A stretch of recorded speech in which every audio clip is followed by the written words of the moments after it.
Hi friends, welcome to Indian recipes Tamil. நம்ம இன்றைக்கி ரொம்ப டேஸ்டியான ஆயில் ஃப்ரீ சாக்லேட் கேக் எப்படி செய்கிறதுன்னு பார்க்க போகிறோம். இது நல்ல ஒரு டீ டைம் ஸ்நாக்காக இருக்கும். ரொம்ப டேஸ்டியாகவும் இருக்கும். செய்கிறது ரொம்ப ஈஸி. முக்கியமாக ரொம்ப குறைவான இன்க்ரீடியன்ட் வச்சு பண்ணியிருக்கோம். குழந்தைங்கள்லேருந்து பெரியவங்க வரைக்கும் ரொம்ப என்ஜாய் பண்ணி கேட்டு வாங்கி சாப்பிடுவாங்க. அந்தளவுக்கு இது ரொம்ப டேஸ்டியாகவும் இருக்கும். இது மேலே க்ரீம் தடவிட்டு நம்ம பர்த்டே கேக் மாதிரி கூட பண்ணலாம். நம்ம இன்றைக்கி சிம்பிளாக பண்ணி கற்றுக்க போகிறோம். நீங்களே பாருங்கள் எவ்வளோ ஸ்பஞ்சியாக கடைகளில் கிடைக்கக்கூடிய அளவுக்கு சாக்லேட் கேக் நம்ம பண்ணியிருக்கோம். ஸோ கட்டாயம் நீங்கள் எல்லோரும் ட்ரை பண்ணி பாருங்கள். இப்போ வாங்க ஃப்ரெண்ட்ஸ், வீடியோக்குள்ளே போய் இந்த ரெசிபி எப்படி செய்கிறதுன்னு பார்க்கலாம். வீடியோக்குள்ளே போகிறதுக்கு முன்னாடி உங்கள் எல்லாருக்கிட்டையும் ஒரு அன்பான ரிக்வெஸ்ட் இருக்குது.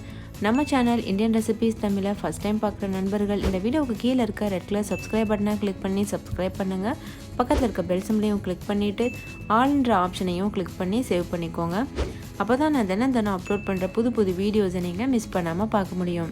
இப்போ வாங்க ஃப்ரெண்ட்ஸ், வீடியோக்குள்ளே போகலாம். இந்த ரெசிபி பண்ணுறதுக்கு ஃபஸ்ட்டு ஒரு மிக்சிங் பவுல் எடுத்துக்கோங்க. அதில் அரை கப் அளவு சர்க்கரை சேர்த்துக்கோங்க. இது 125 கிராம் அளவு சர்க்கரை இருக்கும். இது கூடவே அரை கப் அளவு நல்ல கெட்டியான தயிர் சேர்த்துட்டு நல்லா இது போல் மிக்ஸ் பண்ணிக்கோங்க. சர்க்கரை நல்லா கரைஞ்சி வர வரைக்கும் நம்ம நல்லா மிக்ஸ் பண்ணணும். சர்க்கரையை பவுடர் பண்ணி போடலாமான்னு கேட்டிங்கன்னா கண்டிப்பாக வேணாம். இந்த ப்ராசஸ் ரொம்ப முக்கியம். ஏன்னா இதில் நம்ம ஆயில் கீ எதுவுமே சேர்க்கலை. ஸோ இந்த தயிரும் சீனியும் தான் நம்மளுக்கு நல்ல ஒரு ஃப்ளஃபினஸ் கொடுக்க போகுது நம்மளோட கேக்குக்கு. பாருங்கள், இப்போ சர்க்கரை நல்லா கரைஞ்சிருச்சு. இது மேலே ஒரு சன்னி வச்சுட்டு நம்ம இதை ஜலிச்சுக்க போகிறோம்.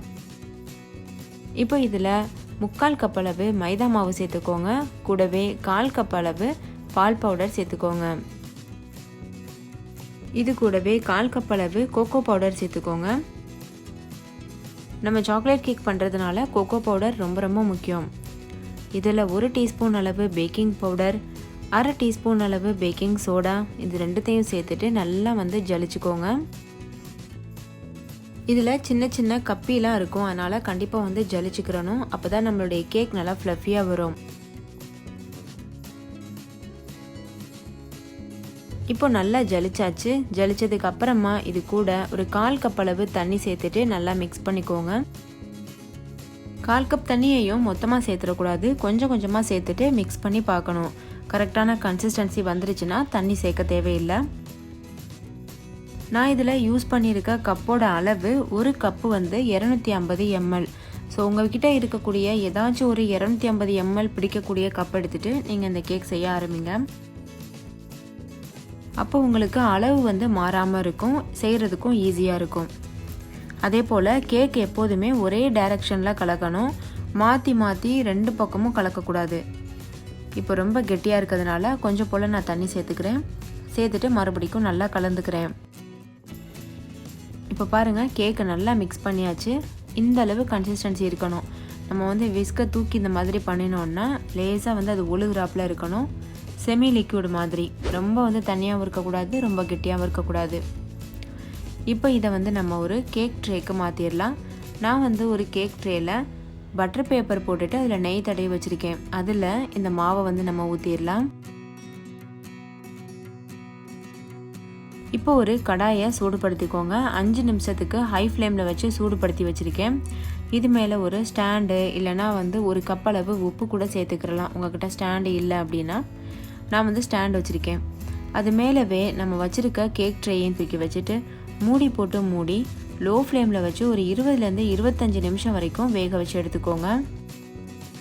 இந்த டைமிங் கடாயில் பண்ணுறவங்களுக்கு. இப்போ நம்ம ஓவன் டைமிங் பார்க்கலாம். சிலர் ஓவனில் ப்ரிப்பேர் பண்ண ஆசைப்படுவீங்கள்ல, அந்த மாதிரி நீங்கள் ஓவனில் ப்ரிப்பேர் பண்ண போகிறீங்கன்னா அவனை 180 டிகிரி செல்சியஸில் 10 நிமிஷத்துக்கு ப்ரீஹீட் பண்ணிவிட்டு அதுக்கப்புறமா கேக் ட்ரேயை உள்ளே வச்சுட்டு நீங்கள் மறுபடிக்கும் அதே டெம்பரேச்சரில் 20லேருந்து 25 நிமிஷம் வரைக்கும் நீங்கள் பேக் பண்ணி எடுத்துக்கிறலாம். இப்போ பாருங்கள் ஃப்ரெண்ட்ஸ், 20 நிமிஷம் ஆயிடுச்சு. கேக் நல்லா பேக் ஆகிருக்கு. சிலருக்கு டைமிங் வேறுபடலாம். அவங்களுடைய கேஸோட தீ அளவை பொறுத்து இல்லை கடாயோடைய திக்னஸை பொறுத்து டைமிங் வேறுபடலாம். அப்படி இவங்களுக்கு கேக் வேகாத மாதிரி இருந்ததுன்னா மறுபடிக்கும் ஒரு 10 நிமிஷம் லோ ஃப்ளேமில் வேக வச்சுக்கிறலாம். கேக் சூப்பராக வெந்துடும். இப்போ நம்ம இந்த பட்டர் பேப்பரை வெளியில் எடுத்துடலாம். நீங்கள் பட்டர் பேப்பர் போடாமல் நார்மலான ட்ரேலையே நெய் தடவி ஊற்றி வைக்கலாம். இல்லை இந்த மாதிரியும் பண்ணலாம்.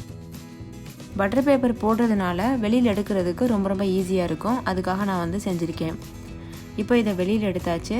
இப்போ நம்ம இதை கட் பண்ணி சர்வ் பண்ணிடலாம். நீங்களே பாருங்கள் எவ்வளோ ஸ்பஞ்சியாக இருக்குது. சாக்லேட் கேக் பிடிக்காத குழந்தைங்களே இருக்க முடியாது. ஈவன் பெரியவங்களுக்குமே சாக்லேட் கேக் ரொம்ப ரொம்ப பிடிக்கும். ஸோ கட்டாயம் இதை ட்ரை பண்ணி பாருங்கள். இப்போ நம்ம இதை கட் பண்ண ஆரம்பிச்சிடலாம்.